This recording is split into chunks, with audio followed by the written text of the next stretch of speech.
Gaza's largest hospital, a baby died in an incubator due to a power outage, while another person was killed by an Israeli shell in intensive care, according to a spokesperson for the Palestinian Health Ministry.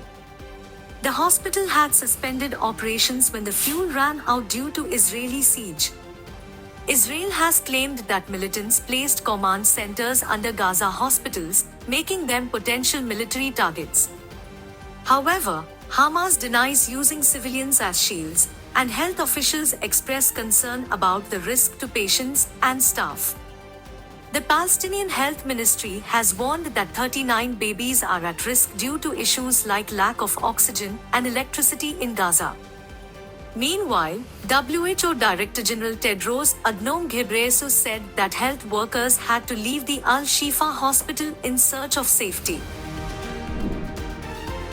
Muslim nations including Saudi Arabia, Iran and Turkey have demanded an immediate end to the Israeli invasion of Gaza.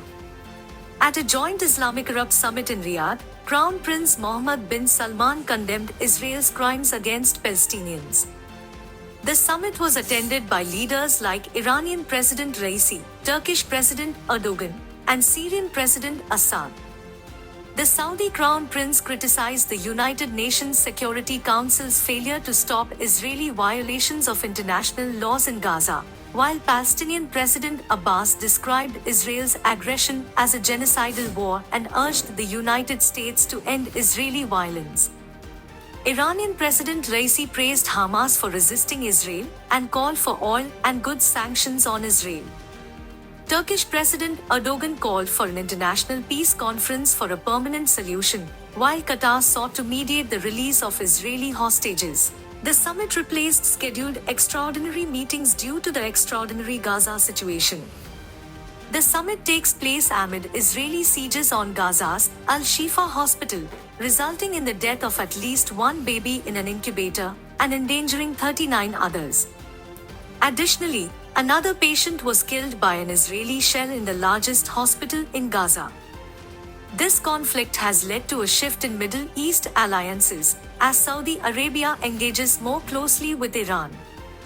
However, within the Arab world, there is a division of opinions, with some urging a complete diplomatic cutoff from Israel, while others emphasize the importance of maintaining open communication channels. Former Planning Minister Asad Umar has resigned from the basic membership of the Pakistan Tehreek-e-Insaf (PTI) party and announced his departure from politics. Mr. Umar, who had earlier resigned as the PTI's Secretary General in May after nationwide protests, emphasized his disagreement with the party's policy of confrontation with state institutions. He expressed concern that this approach had led to a serious collision with state institutions, which he believes is not in the interest of the country. Mr. Umar thanked those who supported him in his public life, particularly acknowledging the NA54 team and the voters who elected him twice. Russia launched a missile attack on Ukraine's capital, Kyiv, and nearby regions, marking the first such attack in weeks. Ukrainian officials reported that a Russian ballistic missile was aimed at Kyiv, but air defenders successfully intercepted and shot it down, preventing casualties or significant damage. However, 5 private houses and several commercial buildings in the central Kyiv region sustained damage. Additionally, Ukrainian air defenders successfully shot down 19 Iranian-made Shah drones out of 31 launched in overnight attacks on southern and eastern regions. The strikes in the southern region, including Odessa, resulted in 3 injuries and damage to port infrastructure facilities. Russia's intensified bombardments on Ukrainian ports and grain infrastructure since July have escalated tensions, impacting regional stability. Caretaker Khyber Pakhtunkhwa Chief Minister Mohammad Azam Khan passed away at 89. Azam Khan served in various government roles, including as Chief Minister. His recent appointment followed Imran Khan's decision to quit the provincial assemblies.